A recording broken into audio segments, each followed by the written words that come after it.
Hello everyone, my name is William Amzalag and I want to welcome you to our 9th episode of Jeunesse Longevity TV.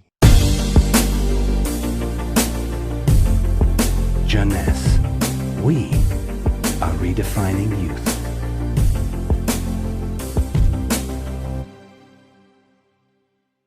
Obesity, or should I say globesity.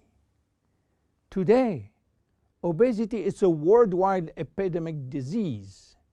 There is an outrageous eruption of a worldwide obesity even in the countries where not so long ago famine was the #1 health issue. The fatness of the world is changing rapidly, and this is very disturbing because it's going out of proportion and nobody can get any control of this new epidemic. Many children become obese and then become obese adults. The diseases associated with obesity, such as heart disease, cancer, and especially diabetes, will explode. That will mean a lot of sick people all over the world. The cost in terms of death, diseases, and money spending is just astronomical. Think about today. There is in the world about 3 billion people overweight and 800 million real obese. The cost of obesity in the United States is about $150 billion per year, which is 10% of the total US medical cost. So what is the difference between overweight and obese?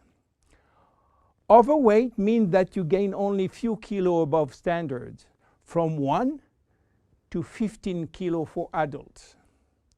Above this threshold, you're considered as obese. If you wish to get more detailed information, then you have to calculate your BMI, which means your body mass index, by using the following formula: your weight in kilo divided by your height in square meters. If your BMI shows a score under 18.5 per square meter, it means that you need to gain weight. You are underweight. If it is between 18.5 and 25, you are in normal standard. Between 25 and 30, you are overweight, and above 30, you are qualified for obesity. Note that BMI is a standard tool which do not apply in extremes like very tall people or very small people, and also should be adapted to children. Why people become obese? It is very simple in theory, but become more complicated when we reach fat metabolism. We are gaining weight or fat when we eat more than we spend in terms of calorie, or when we spend less than we eat in terms of calorie. So how do we get energy? The body will get energy only from the food, knowing that 1 gram of carbohydrate will release 4 calories, same for proteins, but 1 gram of fat will release 9 calories. So all depend on how much you eat and what kind of food you eat. If the food is rich in fat or in protein or in sugars. Now, how do we spend energy? There are 3 ways to spend energy. The first one is what we call basal metabolism, which is the necessary energy required to get our body working and all our million of chemical reaction working and working properly. This requires approximately 1 calorie per kilo and per hour. So if you weigh 60 kilo, you will spend in 24 hours 60 multiplied by 24 equal 1,440 calories per day. And this is good news because you have no control on that. The second spending is the necessary energy to fight against heat or cold.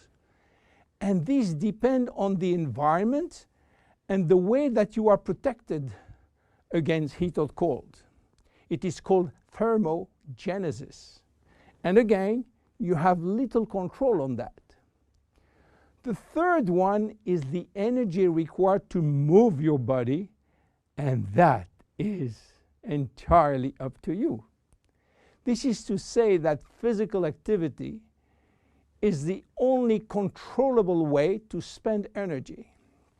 We will see later that this very simple way of gaining or losing weight is influenced by many, many other factors, and especially the control of fat metabolism by a sophisticated group of hormones. So why such epidemic? To understand, we have to go back 20,000 years ago. As surprising that it can be, our genes have not changed for the last 20,000 years. At this time, life for humans was quite difficult. In fact, life was based on food availability, and food was really available only during spring and summer. The rest of the time, no food, almost famine. Our genes has to adapt and to work in accordance with this alternance of abundance and famine, and they create a kind of energy storage. The fat cell was born. This cell has the capacity to storage all kinds of energy derived from fat, from carbohydrates, and even proteins. It can increase 50-fold its size and retain energy in the form of triglycerides. Because of uncertainty of food availability, our genes were oriented toward the saving mode, which means that every time we eat, all the energy coming from the food was oriented in the storage facility. What happened 20,000 years later? Our genes are still oriented towards saving mode, but there is no more famine. On the contrary, the new society offers an extreme abundance of food rich in calories, and that all over the year. And guess what happened? Everything is going first in storage. And once in storage, it is very difficult to get out. You understand now why it is very difficult today not to gain weight or fat. But there is another factor. 20,000 years ago, in order to bring food at home, men were hunting, fishing, or climbing trees to get fruits. And that was a huge energy spending mode. Today, with a new technology created for lifting heavy items or escalator or elevator, we reduce drastically our energy spending. You understand now why it is so easy to gain weight or fat. What are the consequences of obesity in terms of health and longevity? To make a long story short, it is a disaster. Being and staying obese will lead to a long list of chronic diseases, including cardiovascular disease, diabetes, cancer, metabolic syndrome, and consequently a drastic shortening of life. That will not account for the uncomfortable physical, emotional, and mental consequences of being heavy for ourselves and for our relationship. In terms of aging, obesity is shortening telomeres, increasing DNA damage, and reducing stem cell pool. So what to do for reducing obesity? Obviously, it is quite difficult considering the worldwide effort of the medical community with so small results. Health authorities are repeatedly organizing campaigns to inform people about the consequences of eating too much sugar or fat or the lack of exercise. But the food industry until now do not help and still putting on the market food rich in bad sugar and bad fat. The first step is to be convinced that improving your lifestyle, which means improving your nutrition, your physical activity, managing your stress and your emotion, in order to stop impulsive eating, will be a very good action to preserve your life and your longevity. The second step will be to use specific food supplements to help managing your fat metabolism and rebuild the muscles that you lose when lacking exercise.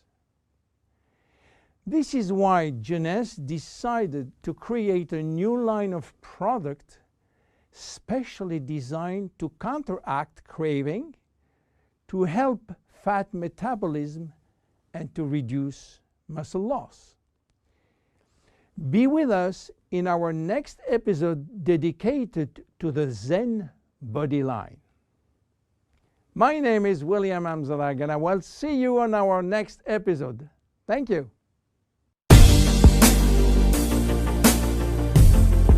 Jeunesse. We are redefining youth.